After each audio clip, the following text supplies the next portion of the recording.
himself. And when we put in HaKadosh Baruch Hu, Kuchabricha, Varaisa, Yisrael Chadu, we have an incredible oneness between Hashem and the Torah and Klal Yisrael. So what does that obligate us to do? There's a very fascinating halacha that in the Sefer Torah, you have to have mukaf gevil. That means every letter has to have its own space. Every letter has to have its integrity, its individuality, and the respect that we would give an entire Sefer Torah to each letter. So the Radomsker Rebbe, some of my Balbatim, you know, that was my father's Rebbe, the Radomsker Rebbe, the Tiferet Shloimeh says that that's what we do to prepare for Matan Torah. That every letter and every Jew has to be given individuality. I was looking up a little bit about what to say about Mr. Harary, Charlie's Gesundsein, and one of the things that he will teach all of us and has taught many tens and probably hundreds of thousands or more is the quality and the special needs of every single Yid, every single Jew. And when we talk about each letter as individual and each Jew is individual, when we put them together, we realize how much kavod and derech eretz we have to give both to the Torah and to every individual Jew. I wasn't sure what to say about Charlie, and somebody gave me a printout. It's like a whole book. I could spend the whole night just talking about who Charlie is. I remember once I literally was at a speech. I was one of the ones on the panel, but the way that the other person was introduced, they said all of his wonderful traits, all the things that he does. So he was a rabbi and a Talmud Chacham and a Rosh Yeshiva and a Rosh Kollel. And then the fellow said, and he's a pencil, and he's a pen, and he's a chair, and he's a table, because he can do everything. And that's Charlie Harary. He's a businessman. He is a professor. He's an inspirational speaker. He's an author. He has television shows and radio shows.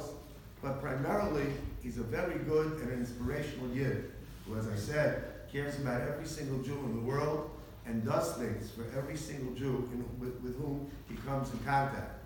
And I have, over the years, gotten a little bit of feedback from people. I said, wow, how did you make this change in your life? I said, oh, I went to a lecture by Charlie Harary.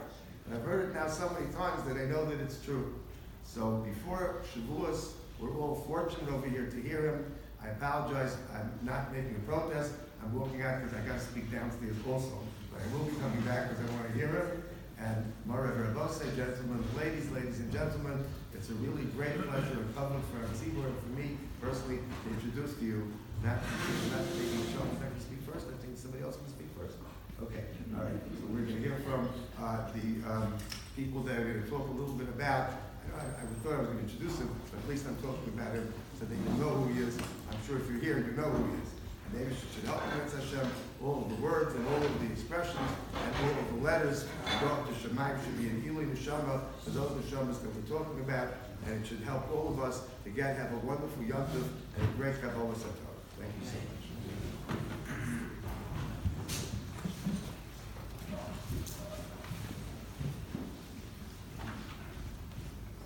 Good evening, I'm Noah Goldstein.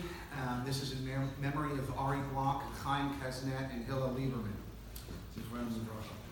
Tonight's event is being hosted by Tzivia Boyne, Bruria Eisner, and my wife, Naomi Goldstein. Although our three hostesses hail from across the country, Tzivia from Muncie, Bruria from Chicago, and my wife, Naomi, from Phoenix, Arizona, they became friends at Darchei Bina in 2001. At the time, they did not know that they would each share a future in Cedarhurst, and they would each suffer the tragic passing of their brothers, the three men to which tonight is dedicated. Each one's yahrzeit occurring during Sfiras HaOmer. I'd like to briefly share just a few words about each of these special people. First, Hillel Liberman, Zichrono Livracha. Hillel Zaken said, "Im ein ani li mili, ukishani la'atzmi ma'ani, v'im lo akshav me'emasai."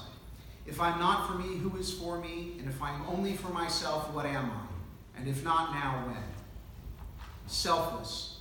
The only word needed to describe Hillel.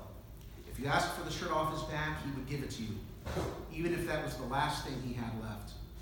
He didn't care if you were white, black, Jewish, Catholic, or an ex-convict. If you needed something, he was there for you.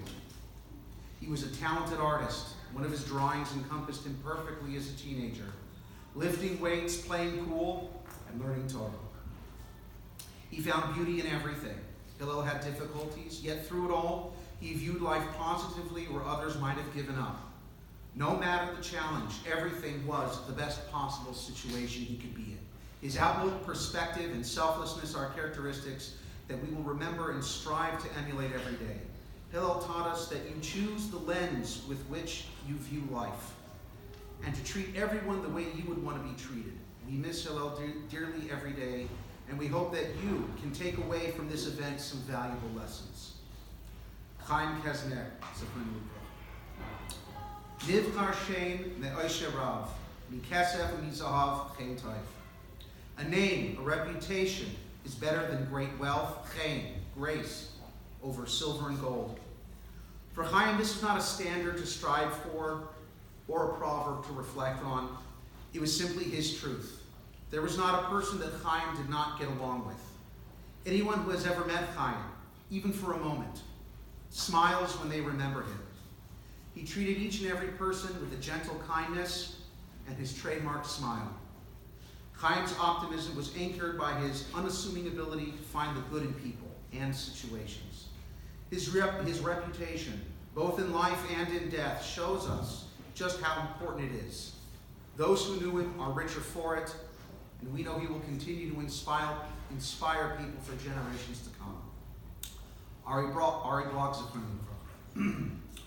Ari was one of my closest friends growing up in Phoenix, Arizona. So much so that sometimes I divide my life into two parts: the time when Ari was alive and the time after he passed.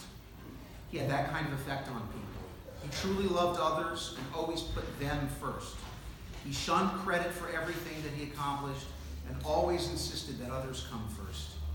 He had an enormous heart, especially for the developmentally disabled. He could see the spark in Hashem in every single camp, Simcha camper, and everyone else he worked with. Although he had a great sense of humor, he was very unassuming. He was driven, yet kind, focused, yet friendly, and hardworking, yet giving of his time. Ari is truly missed every day. And now it's my pleasure to introduce Charlie Harary. Charlie Harary graduated from Queens College magna cum laude and attended Columbia Law School, where he was a James Kent Scholar and a Harlan Fiske Stone Scholar. Mr. Harary has become a world-renowned phenomenon, lecturing on various topics in Torah and personal growth. He's become a sought-after speaker, featured each year by almost 100 different organizations, businesses, conventions, and academic institutions. He has created dozens of videos and has received worldwide attention, reaching hundreds of thousands of people across the globe. Ladies and gentlemen, Charlie Harary.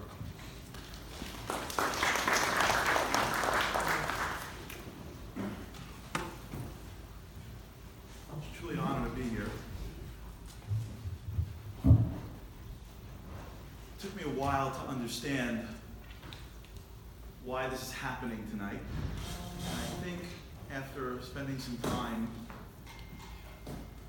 trying to find out a little bit more about Hillel and Ari and Chaim, it became clearer to me as to why this is such an incredible event that's happening at the exact right moment. Because we're about to enter into maybe the most important day of our history. The only reason we're sitting in this room right now, and why we're even connected in the first place, is because of the moment that took place thousands of years ago at Mount Torah. So what's going on next is going to be the representative of the most important thing that we have.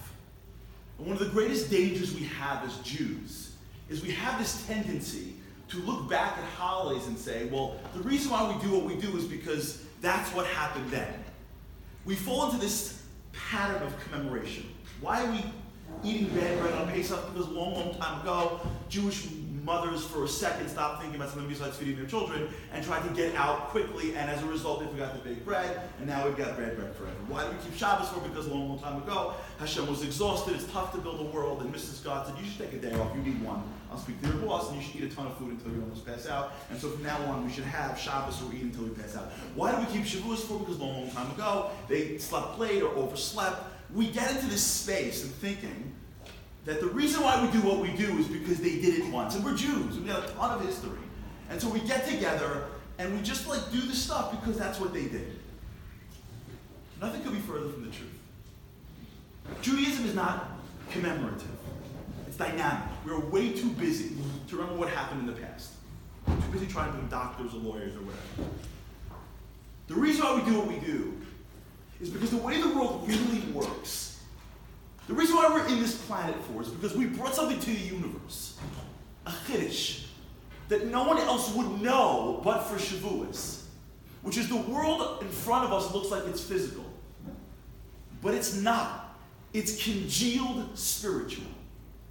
We may look like we're living under the veil of what's physical, but right behind physical, the real world, the world that we really buy, is a world that's spiritual. That's why we even have a Havamina, to come into a room when someone's sick and open up a book of incantations from someone who wrote it a long time ago and think that because I'm saying something in Cedarhurst, it's somehow going to help some doctor that's helping someone in Israel. The only reason why that's even possible is because what we really believe is that while time and space is physical, we don't operate at that level. The world is really spiritual. Now, the way that works is that when God created the world, he put inside it various moments of spirituality. When my son was little, he asked me once, Daddy, can you explain to me voltage? I said, if you can take your charger, when I was growing up we had things, now it's just chargers. You take your charger, you put it into a wall, it'll turn on. Right? You know what's amazing by the way about chargers? What's the most valuable thing you have in your house? A charger, right? You have 40 phones, one charger. And everyone's like competing, right? They're fighting. It's got my initials. We all have the same last name. We all have the same initials, right?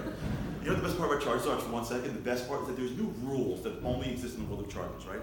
You ever plug your phone in and wake up in the morning and find out that your phone is not plugged in the charger, but it's next to the charger? You ever have that? You're like, go unplug my phone. And someone's like, oh, I did. You're like, how come? You're like, well, you had 78%. I'm like 71%.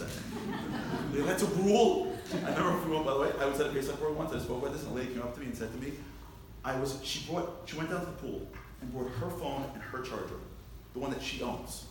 She sat down, she plugged it in her phone. And another lady shows up at the pool, goes to her phone, picks it up, presses the button, and then unplugs the charger. And she goes, I'm sorry, that's my charger. She goes, yeah, but you have 75%. I was like, no, I got it, but it's my charger. She's like, I only have 35%. She's like, I don't know what world we're both talking about. There's something, so I told my son, you can plug your charger into the wall and it'll turn on. But if I take all the lights at the Yankee Stadium and plug it in, it's not turning on. You know why? Because there's energy, but there's not enough voltage. What makes Judaism so amazing is that the Kodesh Baruch Hu created a world, and the world that he created was spiritual. And spirituality is dynamic.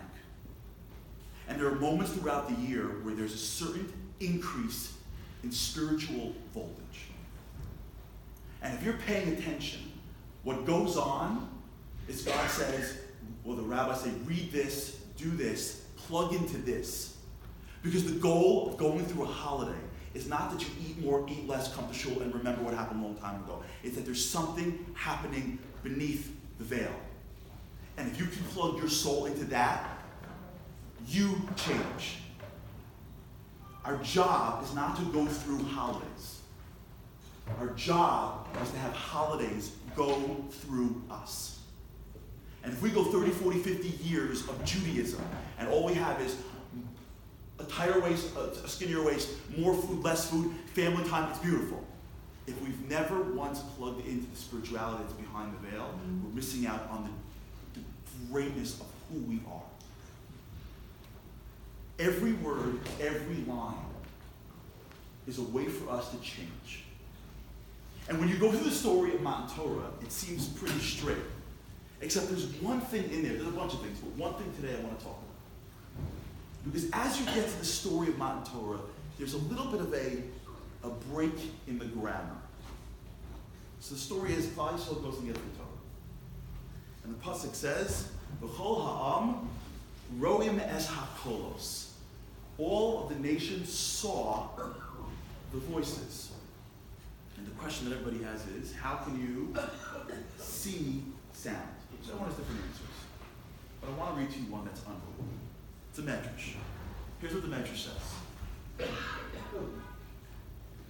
We call dibur v'dibur in Matan Torah, every single dibur that Hashem spoke, Sheyatzu Piyat Kodesh Baruch Hu Nivra Malach, an angel was created.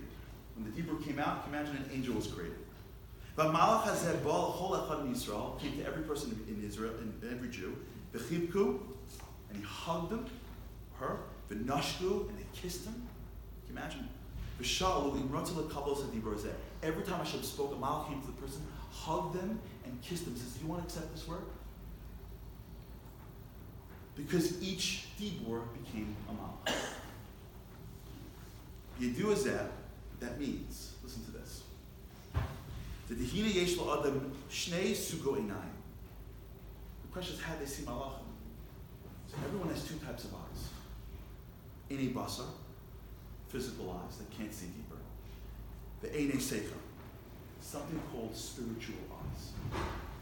And what the Jews did was they worked on themselves so much that when they got to Matan Torah, they were able to see the Malachim come to them, which is why they were able to, the Pasuk was able to say, everybody was able to see the colors. That's what I want to talk about today. The power that's coming up for us is distinct. Because each and every one of us has two types of eyes. Spiritual eyes or physical eyes. And if there is ever a time that we can plug into the difference and enhance our vision, it's right now. So what's the difference between physical eyes and spiritual eyes? Einei seichel and einei basar. That's what we're going to talk about for a few minutes, not too long. So you ever feel like, you ever get this feeling of like, how did I, you ever ask yourself like, how did I miss that? You ever look through your glasses and find out that they're on your head? You ever have that feeling? Am I the only one? You ever like panic that you can't find your phone to find out like it's in your hand? You ever like go to a painting and they're like, don't you see that it's like an old lady and a young lady and like a prairie? You're like, I just see blotches. You ever have that like sense that everybody sees the thing? Like you ever play like Where's Waldo? And you're the only person in the whole family that just doesn't see Waldo for like an hour, and then you're like, oh, how did I miss that? You ever get that sense? If you would look at the entire Torah and ask yourself, what was the moment that should have been asked, the people in the story should have asked themselves, how did I miss that? What would be, I think, the most shocking moment in the entire Torah in which people missed the obvious? To me, it's the story of Yosef and his brothers. Remember the story of Yosef and his brothers? Yosef goes to see his brothers, and his brothers sell Yosef, right? Which sounds crazy unless you're a mom with at least 4 boys. Because if you have 4 boys, that's totally normal. Because most likely, your son was probably sold at some point in his life by his older brothers, right? Because the general rule is that boys will be boys, right? I've got boys and I've got girls, right? I remember the first time I put my kids on the bus, my boys' bus pulled up, and it was like, forget about it. Like, he's holding my hand, and he's not sure, and all of a sudden, like, the bus driver comes up, and he has that, like, fear in his eyes. I'm like, where are you taking them? He's like, wherever they'll drop these kids off, and a body part flows over his head. And my son goes, Daddy, I'm so scared. I'm like, you will get on that bus, you'll be just fine. And he gets on the bus, and he comes back, and he's roughed up, and he comes down. My wife's like, I'm cool, still like, give all your body parts. He's like, I think so. I'm like, you'll get back on that bus, you'll be just fine. And then I got identical twin girls. And then when I put them on that bus for the first time, I'm like, you know what? I can't do this. I can't let go of these hands. I'm like, I'm just going to move to your school, and I'll just teach you for the rest of it.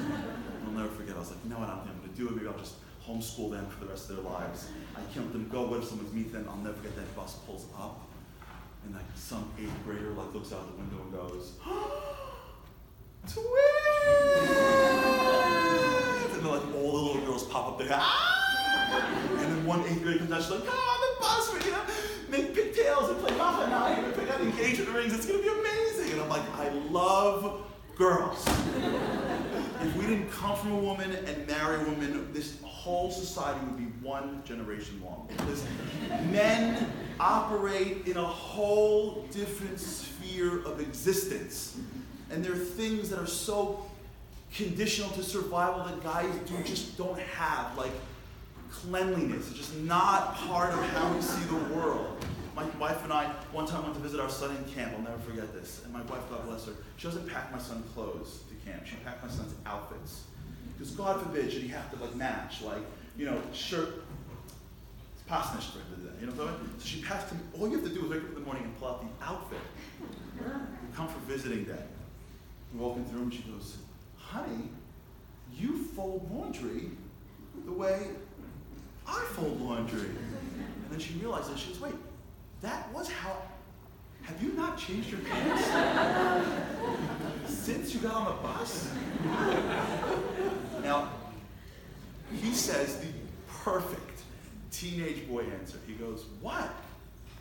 They still fit. And I gotta tell you, I'm thinking, they do still fit. And she's like, Charlie, I'm like, that's disgusting. It's just how we operate. That's why the rule is, if you have 4 boys, you're going straight to Gan Eden. It used to be 7. A Basicle came out, and Hashem said, it's 4, and your husband counts as 1. Because that's how it works. So it is not crazy for mom to understand the story of Yosef and his brothers. But what's crazy about the story, if you think about it, is how it ends. They sell Yosef down to Mitzrayim. Then there's a famine in the land. They go down, and Yosef becomes the second in command. Remember the story? And he brings the brothers in under the context as if they're slaves, as if they're spies. They walk into his palace, and he sits there, and he accuses them of being spies. And he says, I'm a sorcerer, and I know that what's going on in your home, and I know the type of wood that's used in the crib of the children. And I know you have another brother, and he tells all these things about them, and they're blown away, and they're sitting there, and they just can't believe it. And they go home, and they don't know what to do themselves. Did it ever dawn on anybody? Yosef is there. Sometimes he's behind the curtain, but sometimes he was in front of them. Yosef is sitting in front of his brothers. He was sent down to Egypt. Yosef was sent down at 17. He was 30, not 90. He is quoting chapter and verse of what's going on in their lives. Did it ever occur to them that, you ever hear any mention of going like, call me crazy, but like, doesn't that guy look really familiar? I mean, like, I don't know, so the reason why we say not is because he had a beard. Really? Beards don't grow down, not up. By the way, everybody had a beard then. And the Medrash says, Elah told us Yaakov Yosef, that Yosef looked like Yaakov. Guess what? Yaakov had a beard. They all had beards. If your friend, your best friend from high school, you didn't see for like 13 years, and you saw him, and he had a beard, you would be like, I have no idea. You'd be like, what? Why are you growing facial hair? That's still serious. Oh, really? You know who he is. Nobody was like, wait a second. He wants Binyamin. He's exactly the age he'd be. He's a Jew. They're the Shiftei Ka. How? The whole way home, no one's like, I don't know, but doesn't he look familiar? Ani Yosef? And they're like, what? What did you think to be like, God, like, elbows ushers, like, you owe me $50, I told you. Nobody's like, I knew it! Ani Yosef, they're like, oh!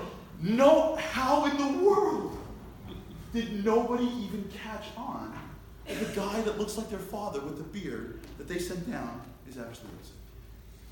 So I want to tell you a story. I read in a book, which means it must be true. And some of you may have heard the story before, so let me just type it up in the way I saw it. So here, we'll take it in a different direction. There's a famous story going around a while. I'm sure if you've heard different speeches, people have been using it. But I was really taken by the story. The story of a man in the Northwest, I think it was in Washington. And he was sitting around, and he was on a park bench, and he was broken. One morning early on, he's sitting in his, imagine, park, and you see a guy, 5 o'clock in the morning, sitting around, and he's broken. Crying, sobbing in his hands. And an older man jogs by in a velour jumpsuit. Now, if you're wearing velour, there's no middle ground in velour, right? Either you're killing it or you just broke out of an asylum. Like, it's one. Either on the Forbes 400 or someone's trying to get you to take your meds. Like, there's no middle ground. The guy comes jogging by in a velour jumpsuit, and he sees the man crying. He says, "Are you okay?" He goes, "I'm fine." The poor guy's sobbing. He goes, "Can I sit next to you?" He goes, "Whatever." He goes, "What's the matter?" He goes, "I had a business. I inherited from my grandfather. We've gone through some tough times, and the business is collapsing. We're about to call bankruptcy. I've got lenders calling in loans. Our product isn't moving. My wife and I are strained. My kids don't respect me. I can't pay my bills. and I'm about to really file for bankruptcy. And I'm broken. So he sits back and goes, tell me about your business. I do this and I do that, and the market, and the lending, and the prices, and interest rates.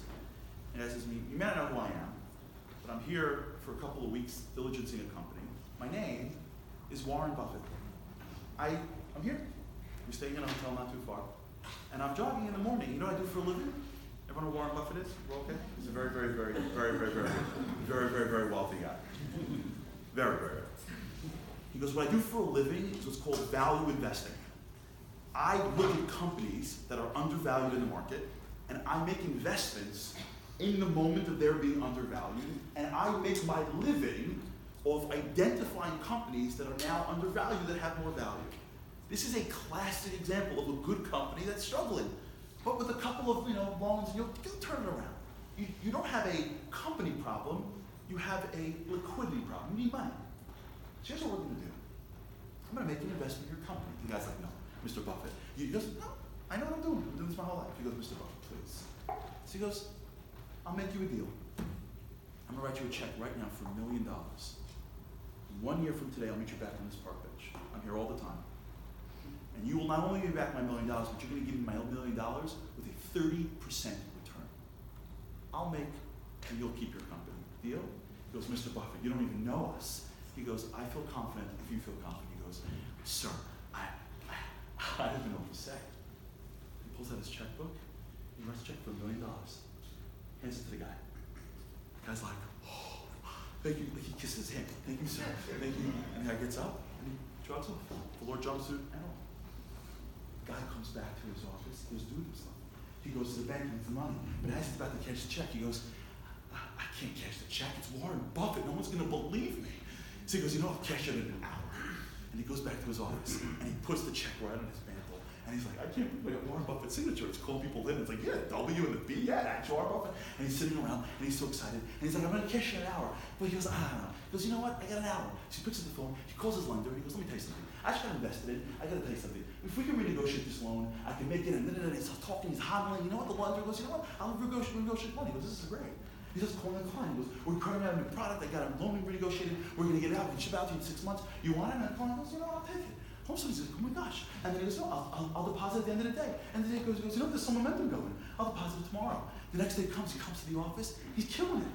He's renegotiating his loans. His employees look at him like he's different. He's selling products. Everything's totally different. He goes, you know what? I'll just cash it tomorrow. He goes, the next day comes in, he goes, you know what? I have an idea. He goes, I think I can turn this company around. And I want this guy to be my investor forever. Here's what I'm going to do. I'm not even going to cash his check. I'm going to come back in a year from now with 30%, and you're rich. Can you imagine how impressive it's going to be that I was able to give him 30% profit without even cashing the original check? Warren Buffett's going to be my investor for the rest of my life. And he's like, oh, and he starts working. A week, a month. He's making some of his losses. He starts turning the company around. 6 months, 8 months, 10 months, 11 months. The company is flourishing. He is killing it. 12 months comes. He can't even sleep. He is waiting on the park bench with the original check by Warren Buffett and a check for 30% of his investment, and he just can't even move himself. And it's 4 o'clock in the morning, and it's 4:30 in the morning, and it's 5 o'clock in the morning, and guess what comes by 5 o'clock in the morning? The velour jumpsuit. And Warren Buffett comes down 4 o'clock in the morning, and he jumps up and he goes, Mr. Buffett, you remember me? And he goes, don't you remember a year ago I came in here, the business, you gave me a check, $1 million. He's like, oh, right. He goes, I gotta tell you what happened. So he sits down, he goes, what happened? He goes, I left and I couldn't believe it, and guess what?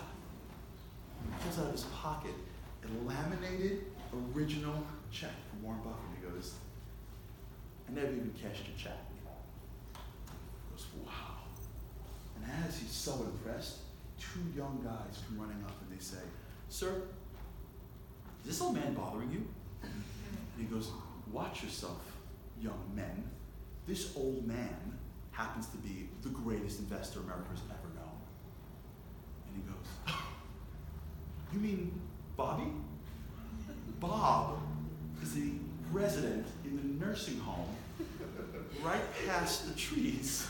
Oh no. Did he tell you that he was Warren Buffett?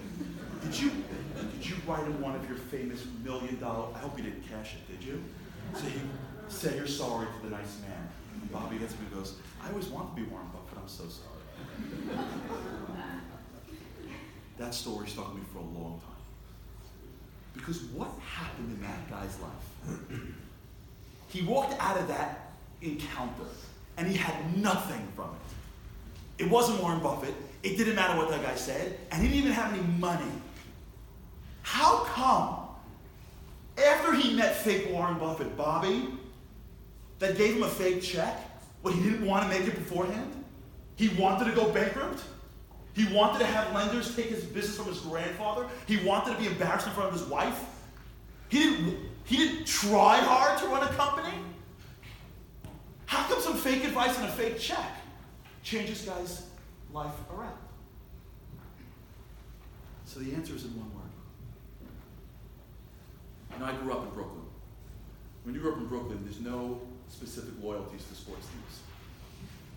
Because you don't grow up in a town of sports. You're not in Queens, you're not in the Bronx. So you get a choice. Do you want to live a life of misery, of pain, of torture and heartache? Easy. Just be a Met fan.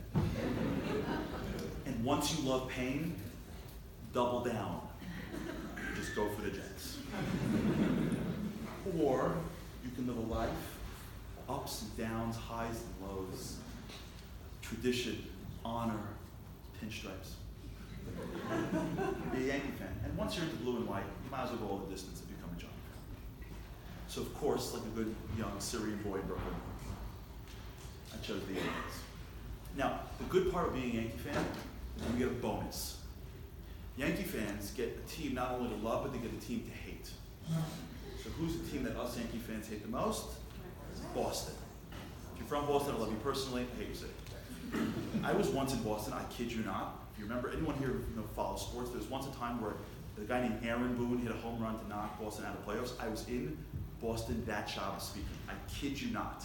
And I opened up with, regards from Aaron Boone. Which I thought would go over better than it did. They asked me to come down and leave, which was still worth it. Different story for different time. There's always one person in Boston that spent the whole time hockey with me. I love you personally and your family. I still hate your city. When you're a kid growing up, for those of you who remember those days, you look at the paper when you get up in the morning. If the Yankees win, it's going to be a good day. If Yankees lose and Boston loses, it's still going to be a good day. Now, one of the greatest moments of Giant fans is February 3rd, 2008, which is one of the greatest days in American history. Now, I'm a big holiday guy, huge. I love, as you can tell, Yontif. And there's one holiday that is still not yet a Jewish holiday, but I am sure in my lifetime it will be adopted to be one of the holidays as a Jewish holiday. What is the greatest American holiday we have that is not yet Jewish? Not Thanksgiving, better. Super Bowl Sunday. It is the most why is this? First of all, kickoff is always by sunset, right? Around Shkia time, right? You're always eating a ton of meat, and men and women are separate the entire time. Right? No machitzas needed. It's built custom for us. One day, the Rabbanim will get together, they'll work it out, we'll make it a Yontif. But I'll never forget this Yontif, for those that are with me, February 3rd, 2008. The Patriots were undefeated. Goliath. The Giants got into the wild card. And they were playing the Super Bowl, the Giants were down. It was third and forever. The Giants had a quarterback named Eli Manning. Eli Manning's full name is Elisha. Coincidence? I don't think so. Elisha Manning's, Eli as they call him, like the guy's name. Elisha Manning's got the ball. There's no one that's open because the Patriots are amazing. He comes running to the sidelines. They try to drag him down, but like the Jewish people, he will not go down.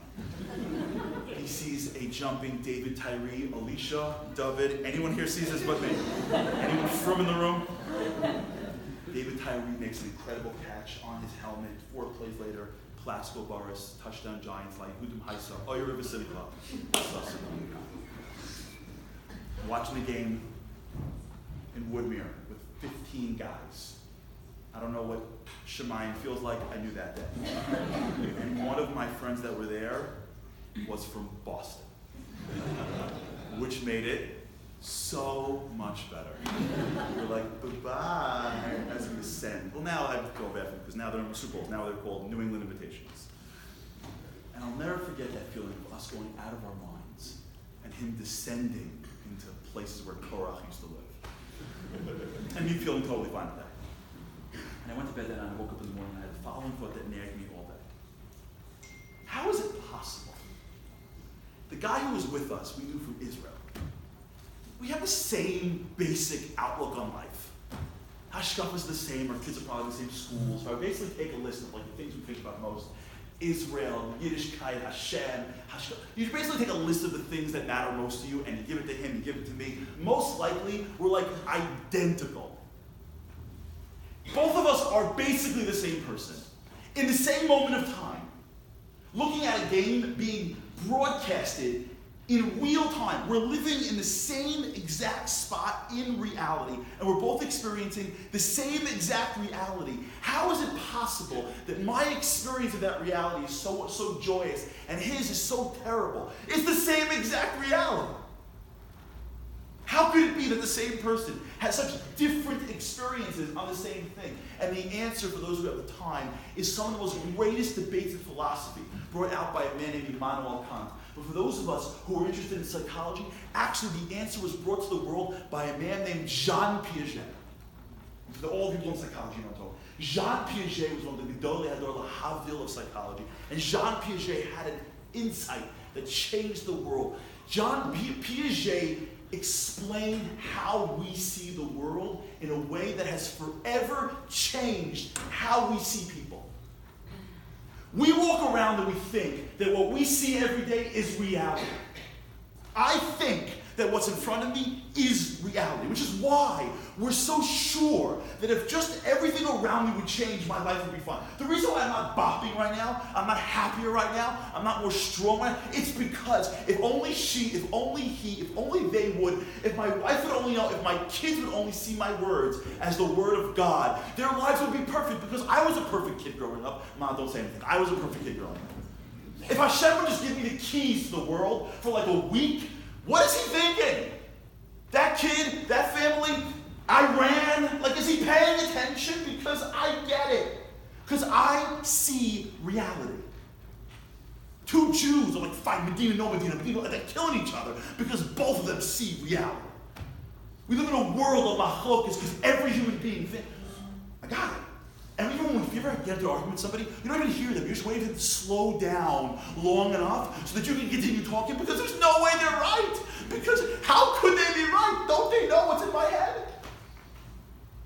We live our lives and we're sure that what we experience is reality. And Piaget says, in fact, none of us have ever seen reality. Reality is way too big for us to see. There's so much going on in every single second. Anyone here who's raising a child with sensory processing disorder, you know what it's like with someone who takes in too much reality. Because when we walk into the supermarket, we navigate through the aisles. You take a kid who comes in with sensory processing disorder, he walks in the supermarket, guess what? He or she melts. Because they hear the cart 3 aisles down squeaking. And they hear the cereal box that dropped. They hear that passive-aggressive husband who's telling his wife, there is no oregano in the store, I promise. Oh, here's oregano, I'll come in 15 minutes. They take in reality. You know what we do every day? We take in a tiny little snippet of reality through a filter of our brain called a schema. The reason why me and you function is because we have a filter called a schema that sits outside, so to speak, our conscious brain, and when all the billion things go on in the world, it only takes in small little nuggets of reality. Which is why we miss most of life. Which is why we're able to pick up things that no one else can pick up on. I was one time I was at a baseball game with an Asian client. And I go, I want to pray at the quorum of men. He goes, whatever you want, I'll be with you. And then I went down to the kosher stand. I see a guy in typical Yankee Jewish outfit. Nice shirt, blue slacks, baseball cap. Like he's hiding. I'm like, what time's mincha? And he's offended. He's offended. What about me says mincha? I'm like, are you joking me? Everything when you think you hide under that hat, are you joking? I was one time speaking, I'll never forget this, I was speaking at a place in Cleveland. I'll never forget this. Lady, it was about totally secular group. Lady raises her hand back. She goes, can I ask you a question? She goes, it's religious, not religious. I'm like, yeah. She's like, no. I'm like, come on. She goes, I work at a company with a bunch of Orthodox young women. they have the best hair I have ever seen. Is there some kind of ancient, expensive treatment? I'm like, well, it's expensive, that's for sure. I'm like, you don't see that it's a wig? No. You know why? Because the reason why I can pick out a Jew and I can pick out things is because I live in a world where my schema is sensitive to things that is totally absent to the rest of the world. We look at general categories of people and we lob them together because we can't tell the difference. But for my own people, I can tell the nuance. You know why? Because my schema, all the different stimuli, can pick up the things that I'm sensitive to. And if I'm not sensitive to it, it's gone. None of us have ever, the reason why me and my friend had totally different experiences in that Super Bowl is because he grew up a couple miles north of me, and when he was little, they told him, this is the colors, and this is the team, and his schema developed throughout life where he looked at a game, he never saw a game, he saw a game through the prism of a schema. That's why when you look at people that are sports fans, at some point, they're like, they go from I hope they win to like, we're just go to a game and see a guy like in the bleachers, beer belly, screaming like, we're number one, and you're thinking, you're for surely not number one. I don't know what number you are, but it's not one. I'm sure of that. Why does he think that for? Because he grew up with a schema. And over the course of his life, he was able to sensitize himself. And all the stimuli, you go to a game, one person's crying, one person's laughing, one person's like, I don't even follow it. They're looking at the same reality, but their schema, their filters, their perspective is totally different. We think that we walk around and we get reality. The quicker we get rid of that misconception, the happier your life will be.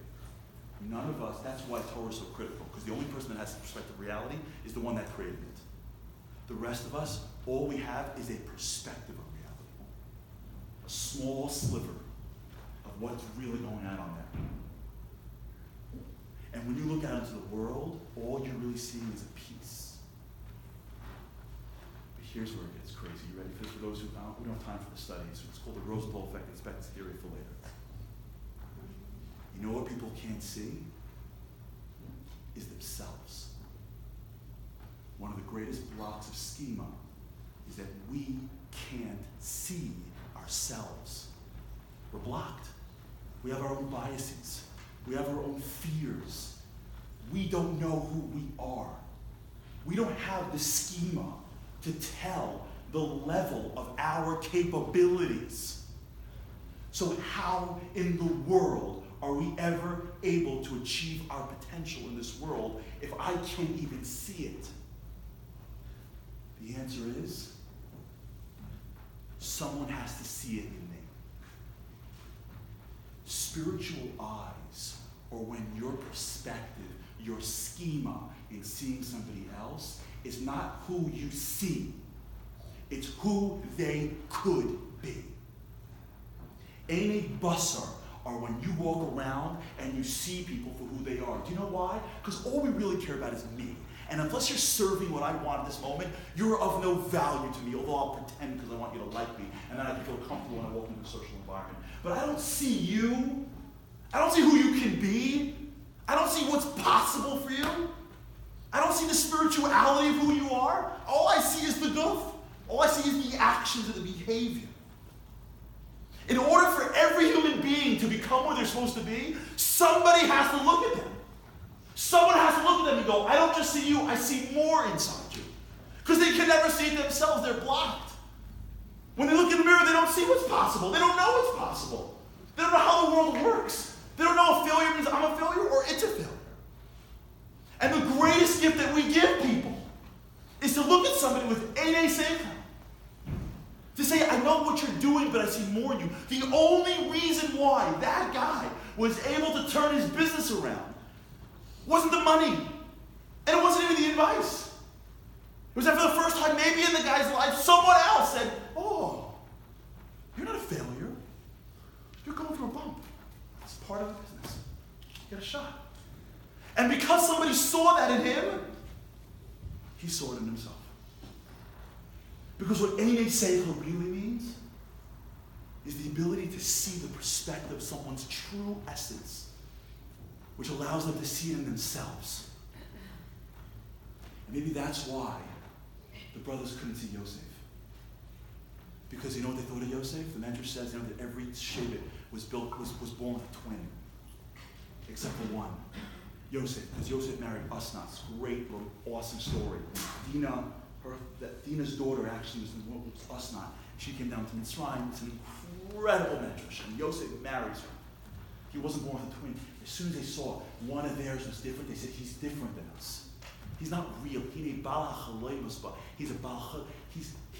not worth anything. Brothers get into fights. You ever heard of a story where they sell a brother? You don't sell something that there's value. By selling him, they showed you're valueless. He's sitting in front of them, quoting chapter and verse, the whole neighborhood, asking for Binyamin. But they couldn't see him, even though he's right in front of their face. There are kids in classes right now that nobody sees. They're sitting in the class, and nobody sees the kid. He's not what he's supposed to be because there's some precondition of who you're supposed to be in school, and no, he's not or she's not. Nobody sees him. There are kids in families right now, sitting in a family, invisible. There are husbands and wives. There are people that are in shul. They come to shul, and nobody sees them. They're not rich enough or good looking enough or whatever it is. They don't make it up. They don't break the noise of a saturated Jewish community. And they sit here and there are people that go through life. And because they don't fit our box and our life is filled with any busser, we can't see them. There are people that hit the wall, but no one can see them and go, that's not who you are. And by the way, if you look at great people in this world and you study them, because I do this for, I won't say it's not even like a loop. I do this a lot. I study a lot of great people, wrote a book about it. If you look at great people in this world that have overcome challenge, my mom wrote a study, I'm a psychologist, which explains a lot for another time. She wrote a study about this. If you look at every person who overcame challenge, in almost every single case,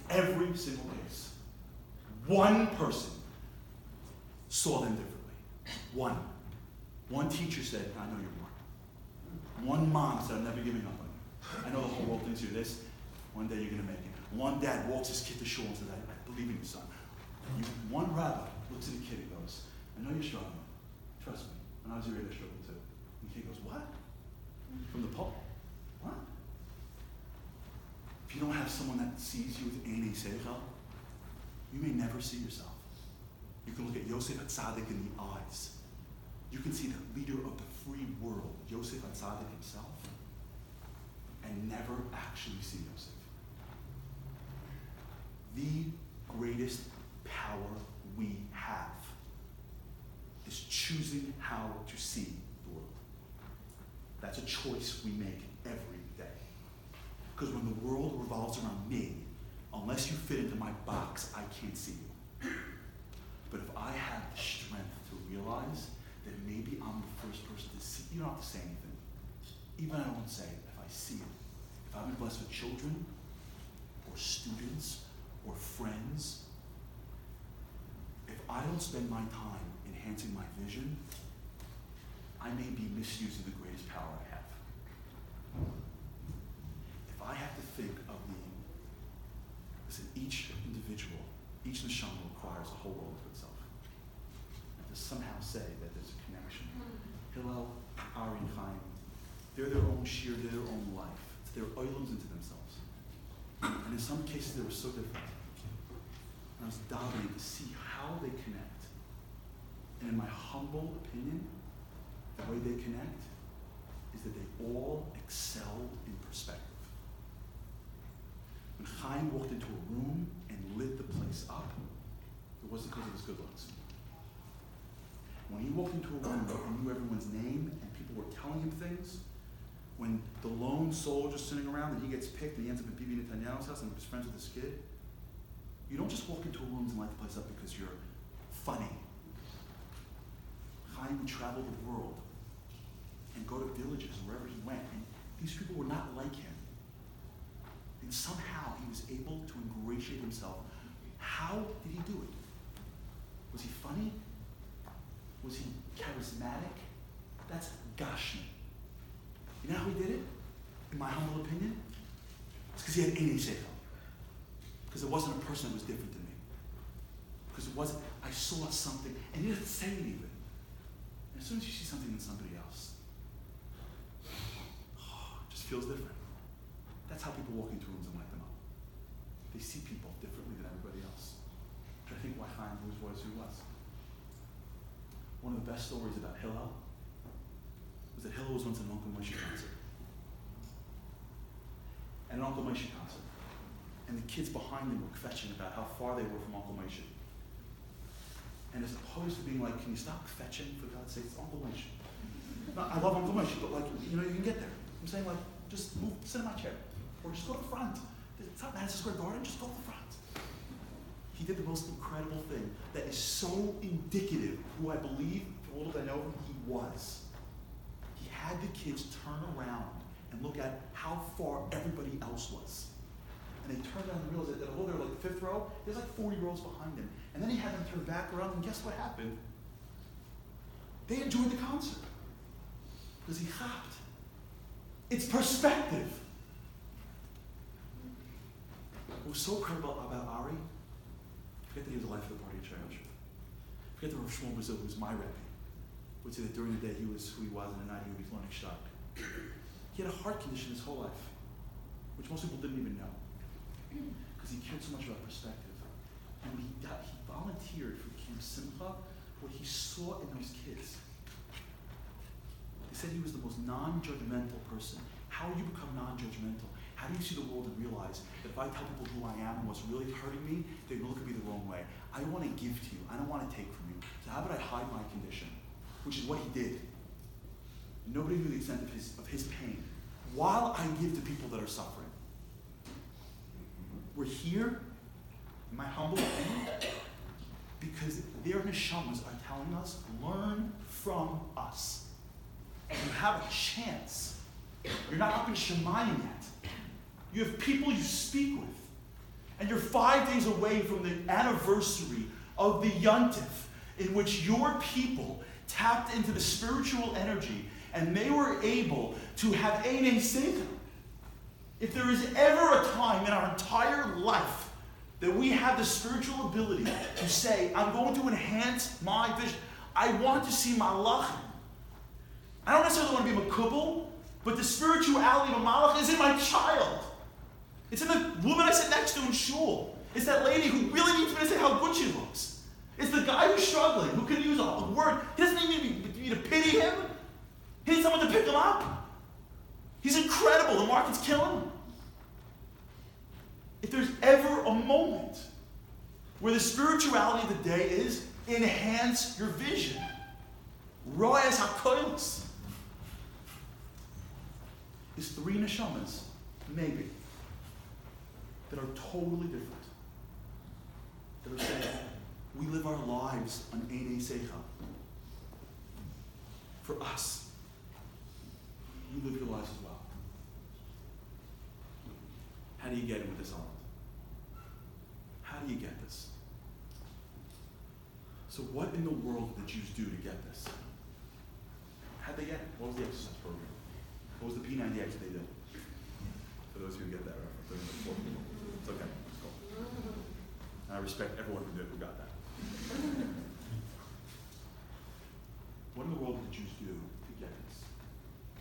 If you look at what happened, basically from Yam Suf until Har Sinai, the Jews basically did one thing. One thing. Did a couple of things, ups, downs, food, war, got it. One thing. They woke up in the morning one day and they had no food. Now, it's really hard for us to live in this space, but you have to just for a minute. God forbid, imagine, and anyone who has grandparents or parents that survived the Holocaust, they get this. Once the matzah ran out, the Jews had no food. Not like 14 choices for dessert on Shabbos, and there's nothing to eat, Mom. I'm talking about nothing in the cupboard. And the mom probably said to the dad, we have no food. And the dad said, it's okay. Moshe said that tomorrow morning, Hashem is giving us money, and we'll have food for everybody. And I'm sure the wife said, listen, with all due respect, you know I think you're the best. But like, you're not exactly Moshe Rabbeinu. And we're not even like in a cool shed. Like we're in done. You know what I'm talking about? We're not even like in your You think Hashem's got a baby registry up there? I'm just saying, God knows I've got 3 kids. For real. And the father probably said, I don't know. And I bet you that morning, he woke up in the morning and he walked to his spot to get his money. I bet you his hand was shaking. I bet you he was imagine his kids. You think God knows my name? He walked up that morning and he comes back and he opens up his little satch and all of a sudden she counts 1, 2, 3, 4, 5. Hashem knows my name. And you couldn't keep it over because this is an exercise program. You had to do it every day. Next morning, no food. Guy goes out and his wife goes, I mean, come on. And he comes back 5 again. Next week, he goes, you know your mother's hungry for Shabbos. And she gets very cranky when she's hungry. You think God knows that I invited your mom for Shabbos? He doubles it. 1, 2, 3, 4, 5, 6. The entire program of the Jewish people during this period of time was one thing. You think Hashem knows my name? You think Hashem knows our name? Hashem knows our name. Hashem knows my name. I just got back this morning from Toledo, Spain. 650 students, I was Zohar to part of it, went back to the place in which they kicked us out. For those of you, now, because of God, unfortunately, the Holocaust, we usually forget about Spain. For those who remember, Spain was all of Golis. And one day they got together and said, you're out of here. And they killed, and those who stayed, they just tortured through the Spanish Inquisition. And for the first time in 527 years, 600 Jews came back with yarmulkes, Israeli flags, the chief rabbi, concerts, to tell the world, if you think you knock us out, you have the wrong people. We never die. And I turned to the students and I said to them, before you leave, and they came from 21 countries, Uruguay, France, Germany, Georgia, and I said to them, before you walk out of here, ask yourself, if each of us were called by our president to represent him in a delegation at the World Economic Forum, we would be so touched. The creator of humanity chose you to be a delegate from your country to show the world that we're never, Am Yisrael Chai, we're never going away. Why were you chosen? And the question we have to ask ourselves, honestly, is why in the world are we chosen? We're here moments from, there's 6 billion people in this world. We're about to connect back as an Am HaNivchar, and we're alive in the 4th quarter of Jewish history. Because Hashem knows my name. And if you don't buy that, if you can't see Hashem looking at you, how in the world do you look at somebody else? That's how they did it. They worked on Hashem knows my name. And as soon as you see Hashem has perspective for you, then you look around. That's why Yichan Shem Yisrael and Negaraha. All of a sudden, you have perspective for other people. That's the challenge that we're in right now. And I think that's why we're here. Because what could be a greater testament to the memory of 3 boys that left way too early, like way too early, and to recognize that we're going to carry on in their windows, in both how I feel about myself and Hashem, and if I'm blessed to have someone in my life, a child, a student, or a friend, then it is my job to make sure that my vision is through spiritual eyes. And with that, we should be Zohar, all of us, maybe just maybe. I always say, you heard this before, I believe it cold, when Mashiach comes, he's coming to 5 towns first. Why? Because he's taking a flight to JFK. Because he's going to Newark, he's not Mashiach. That's me. Mashiach comes, I'm like, oh, you can smell judgment? Awesome, how'd you get here? So I got a United flight to JFK. I'm like, really, you flew United to Newark? You're not Mashiach. So he's coming to JFK, which means coming here first, so we should be Zohar. We should be Zohar, honestly, I mean this seriously. We should take ourselves seriously. We should stop pretending like we're nobodies. It's time to realize that Hashem chose us for something. Like enough of this like Jewish guilt nonsense. Start realizing that we're here for a reason. That we're handpicked in the 4th quarter of Jewish history. And if we're blessed to have people in our lives, and if we wake up in the morning and we're breathing, there are people that would kill for this.